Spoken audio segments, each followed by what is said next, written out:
Hello বন্ধুরা, বাংলা নিউজে আপনাকে স্বাগত। শুরুতে সংবাদের শিরোনাম, পরে বিস্তারিত জানিয়ে দেব আমাদের হাতে থাকা সর্বশেষ গুরুত্বপূর্ণ আপডেট বাংলা সংবাদ। মধ্যপ্রাচ্য যুদ্ধের প্রভাবে বিশ্বব্যাপী জ্বালানি তেলের সংকটের জেরে সরকারি ও স্বায়ত্তশাসিত অফিসের সময় 1 ঘন্টা কমিয়ে সকাল 9টা থেকে বিকেল 4টা পর্যন্ত করা হয়েছে। আগামী রোববার থেকে কার্যকর হতে যাওয়া এই সিদ্ধান্তের প্রভাব সাধারণ মানুষের সেবায় কেমন? প্রধান বিচারপতি বাসভবনে হামলার চার্জশিট, আসামির তালিকায় কারা? গত জুলাই সহিংসতার ঘটনায় দায়ের করা মামলা চার্জশিট চূড়ান্ত করেছে পুলিশ। এতে এমন কিছু রাজনৈতিক নেতার নাম আছে যা বড় ধরনের বিতর্কের জন্ম দিতে পারে।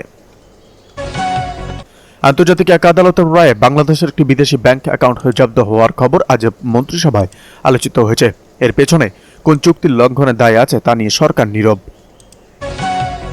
ঢাকা চট্টগ্রাম মহাসড়কে হঠাৎ নিরাপত্তা জোরদার, কিসের সংকেত? মহাসড়কের কৌশলগত পয়েন্টগুলোতে সেনাবাহিনী ও বিজিবির যৌথ টহল শুরু হয়েছে।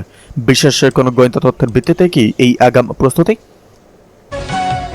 সাইবার সিকিউরিটি আইন বাতিল নাকি সংশোধন, সিদ্ধান্ত চূড়ান্ত। বিতর্কিত সাইবার নিরাপত্তা আইন নিয়ে দীর্ঘ প্রতীক্ষার অবসান হয়ে ঘটতে যাচ্ছে।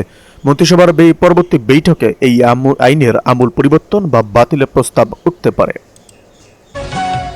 ঢাকা উত্তর সিটি কর্পোরেশনের প্রশাসক নিয়োগ, বিদায় নিলেন মেয়র। অনাস্থা প্রস্তাব ও আইনি জটিলতায় অপসারিত হলেন উত্তরের মেয়র। নতুন প্রশাসক হিসাবে কার নাম চূড়ান্ত হয়েছে তা আজ বিকেলে জানানো হবে।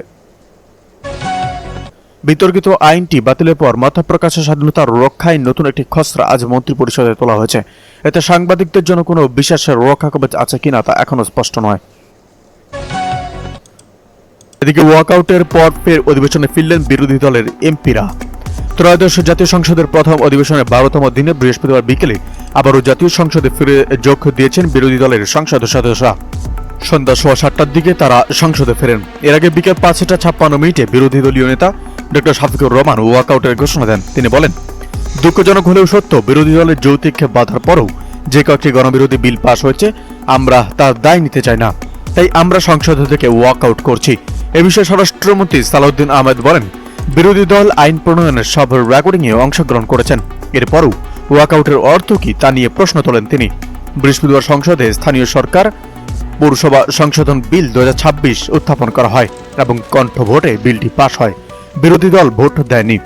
এছাড়া অন্তর্বর্তী সরকার জারি করা 133 অধ্যাদেশের মধ্যে 72টি বিল সংসদে। এদিকে অটোপাস দাবিতে জাতীয় বিশ্ববিদ্যালয়ের ভিসির ওপর চড়াও শিক্ষার্থীরা। জাতীয় বিশ্ববিদ্যালয়ের উপাচার্য অধ্যাপক ডক্টর ASM আমানুল্লাহর গাড়িতে হামলার অভিযোগ উঠেছে। অটোপাস দাবিতে আন্দোলনরত ডিগ্রি 3য় বর্ষের শিক্ষার্থীরা এই হামলায় জড়িত বলে দাবি করেছে বিশ্ববিদ্যালয় কর্তৃপক্ষ।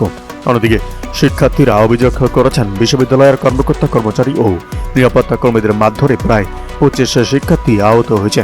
সোমবার দুপুর 2টার দিকে জাতীয় বিশ্ববিদ্যালয়ের ভিসি গাজীপুর ক্যাম্পাস থেকে ঢাকায় ফেরা পথে বিশ্ববিদ্যালয়ের প্রধান ফটকের সামনে এই ঘটনা ঘটে। জানা গেছে, 2023 সালে ডিগ্রি 3য় বর্ষের বেশ কিছু শিক্ষার্থী অটোপাসের দাবিতে দীর্ঘদিন ধরে আন্দোলন করে আসছিল। এক পর্যায়ে শিক্ষার্থীদের দাবি এবং বিভিন্ন বিষয় চিন্তা করে 10 প্রেজেন্ট গ্রেস মার্ক দিয়ে ফল প্রকাশ করে বিশ্ববিদ্যালয় কর্তৃপক্ষ। এতে অনেক সংখ্যক শিক্ষার্থী উত্তীর্ণ হয়। এরপরেও যারা উত্তীর্ণ হতে পারেনি তারা অটোপাসের দাবিতে বিভিন্ন সময়ে জাতীয় বিশ্ববিদ্যালয়ের ক্যাম্পাসের সামনে এসে বিক্ষোভ করে। বিশ্ববিদ্যালয় কর্তৃপক্ষ শিক্ষার্থীদের খাতা দেখানোর উদ্যোগ নেয়, কিন্তু শিক্ষার্থীরা খাতা না দেখে অটোপাস দাবি করে আসছিল। এদিকে সারা দেশে অবৈধ মজুতকৃত 4,69,042 লিটার জ্বালানি তেল উদ্ধার। জ্বালানি ও খনিজ সম্পদ বিভাগের অভিযানে সারা দেশে অবৈধভাবে মজুতকৃত 4,69,042 লিটার জ্বালানি তেল উদ্ধার করা হয়েছে। বৃহস্পতিবার সচিবালয়ে জ্বালানি বিভাগের যুগ্ম সচিব মনির হোসেন চৌধুরী এক সংবাদ সম্মেলনে এ তথ্য জানান। মনির হোসেন বলেন, জ্বালানি তেলের সুষ্ঠু ব্যবস্থাপনা নিশ্চিত করতে গত 3 মার্চ থেকে 7 এপ্রিল পর্যন্ত পরিচালিত ভ্রাম্যমাণ আদালতের কার্যক্রমে এসবের জ্বালানি উদ্ধার করা হয়। তিনি বলেন, উদ্ধারকৃত জ্বালানির মধ্যে ডিজেলের পরিমাণ সবচেয়ে বেশি, যার পরিমাণ 3,52,047 লিটার। এছাড়া অভিযানে 36,621 লিটার অকটেন এবং 80,374 লিটার পেট্রোল উদ্ধার করা হয়েছে। তিনি আরো বলেন, অবৈধ মজুদ, পাচার ও সরবরাহে কৃত্রিম সংকট সৃষ্টির অপচেষ্টা রোধে এই ধরনের অভিযান চালানো হচ্ছে। গত 7 এপ্রিল পর্যন্ত 7,342টি অভিযান চালানো হয়েছে। অভিযানে 3,011টি মামলা দায়ের করা হয়েছে। এদিকে সম্প্রতি বিনষ্টের অপচেষ্টা কঠোরভাবে প্রতিহত করা হবে। দেশে সম্প্রতি বিনষ্টের অপচেষ্টা করলে তা কঠোরভাবে প্রতিহত করা হবে বলে মন্তব্য করেছেন বিএনপি মহাসচিব এবং স্থানীয় সরকার পল্লী উন্নয়ন ও সমবায় মন্ত্রী মির্জা ফখরুল ইসলাম আলমগীর। তিনি বলেছেন, হাজার বছরের ভ্রাতৃত্ববোধ ও সহাবস্থানের ঐতিহ্য রক্ষা করা সবার দায়িত্ব। শনিবার রাজধানী ঐতিহ্যবাহী ঢাকেশ্বরী মন্দির প্রাঙ্গণে বাংলাদেশ পূজা উদযাপন পরিষদ আয়োজিত জাতীয় পর্যায়ে শ্রীমৎ ভগবত গীতা পাঠ প্রতিযোগিতা 2025-এর পুরস্কার বিতরণ অনুষ্ঠানে প্রধান অতিথির বক্তব্যে তিনি এসব কথা বলেন। মির্জা ফখরুল আর বলেন, বাংলাদেশকে একটি অসাম্প্রদায়িক ও সম্প্রীতির দেশ হিসেবেই গড়ে তোলার লক্ষ্যই সরকারের।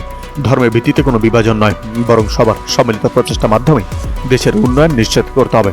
বাংলাদেশ পূজা উদযাপন পরিষদের সভাপতি বাসুদেব ধরে সভাপতিত্বে অনুষ্ঠানে বিশেষ অতিথি ছিলেন বাংলাদেশ ভারতীয় হাইকমিশনার প্রণয় বর্মা। অনুষ্ঠানে আরও বক্তব্য দেন ঢাকা দক্ষিণ সিটি কর্পোরেশনের প্রশাসক আব্দুল সালাম এবং আরও অনেকে। অনুষ্ঠানে প্রণয় বর্মা বলেন, সাম্প্রদায়িক সম্প্রীতি ও সহনশীলতার ঐতিহ্য রক্ষায় তার দেশ সবসময় বাংলাদেশের পাশে থাকবে। বিজন ক্লান্তি সরকার বলেন, বিএনপি সরকার ধীরে ধীরে সব প্রতিশ্রুতি বাস্তবায়ন করবে। এদিকে বিএনপি ফ্যাসিবাদের শাসনের দিকে ধাবিত হচ্ছে বলেন গোলাম পরোয়ার। বাংলাদেশের জামায়াতে ইসলামী সেক্রেটারি জেনারেল অধ্যাপক মিয়া গোলাম পরোয়ার বলেছেন, জাতীয় সনদের আলোকে সংবিধান সংস্কার আদেশে বাস্তবায়নের বিরোধিতার মাধ্যমে বিএনপি ফ্যাসিবাদী শাসনের দিকে ধাবিত হচ্ছে। রোববার বিকেলে বগুড়া 6 সদর আসনের উপনির্বাচনে জামায়াত মনোনীত প্রার্থী অধ্যক্ষ আব্দুর